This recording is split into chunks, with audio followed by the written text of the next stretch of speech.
아유, 윤석열 때문에 못 살아. 마이크 테스트 하들. 일본어 배운 지가 고등학교 때 이후로, 야, 내가 이거 다시 공부해야 되나? 일본어까지. 일단 요미우리에서 3월 2일 날, 오늘이죠. 오늘 아침에 6시 45분에 기사가 올라왔습니다. 내용은 한국에서 듣기에는 되게 거북한 내용이죠.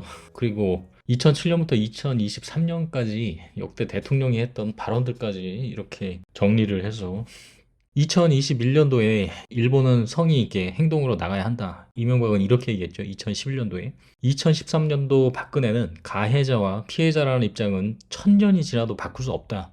보수 정권에서 이명박이든 박근혜든 거기에 대해서 얘기했던 거는 동의를 합니다. 그리고 문재인 대통령은 2019년도, 2022년도 거 두 개를 실었는데요. 먼저 2019년도 걸 보면은 힘을 합쳐 피해자의 고통을 치유할 때 한국과 일본의 마음이 통하는 진정한 친구가 된다. 이렇게 기념사를 했었고요. 2022년도는 역사를 직시하고 경험해줘야 한다. 이렇게 발언하셨었고, 그리고 2023년 윤석열 걸 싣는데 보편적 가치를 공유하고 글로벌 과제에서 협력하는 파트너가 되었다. 되게 긍정적으로 평하고 있죠. 그래서 내용을 한번 살펴봤습니다. 제목이 되게 웃겨요. 분명히 내용을 보면은 윤석열 대통령이라고 호칭하고 있거든요. 근데 메인 타이틀에는 윤석열 씨 이렇게 얘기를 합니다. 일본에서 뭐뭐뭐상 이렇게 얘기를 많이 하긴 하지만 그게 대통령한테, 상대국 대통령한테 윤석열상 이렇게 얘기를 하는지 저도 모르겠어요. 일본에 사신 분들이 한번 얘기해 보십시오. 상대국 대통령한테 뭐뭐뭐상 뭐뭐뭐씨 이렇게 얘기하는지. 이건가? 어딨지?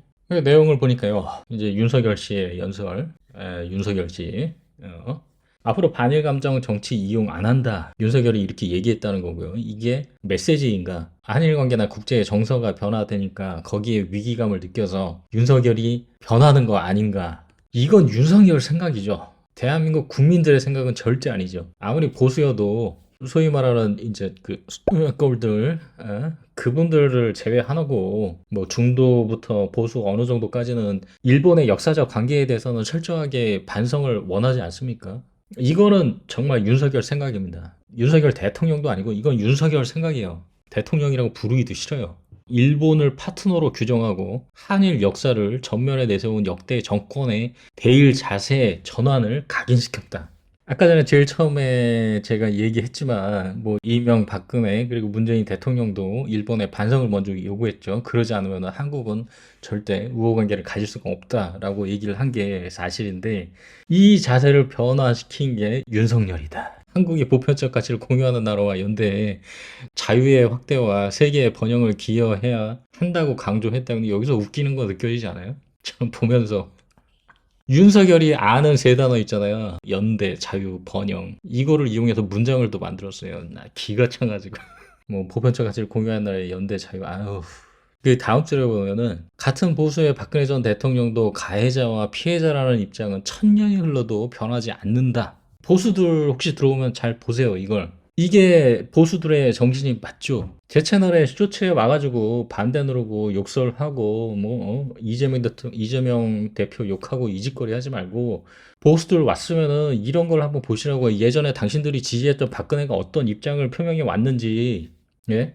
같은 보수지만 박근혜도 이런 식으로 얘기했다고요. 이명박, 박근혜 분명히 욕할 것도 많고 무능했던 것도 많고 하지만 이명 박근혜가 잘한 것도 있죠. 여기에 대해서 논란이 된 적이 있었나요? 이거를 왜 일본이랑 연대하고 자유를 확대하고 세계 번영으로 가야 됩니까? 왜 우리가 굽신대야 되죠?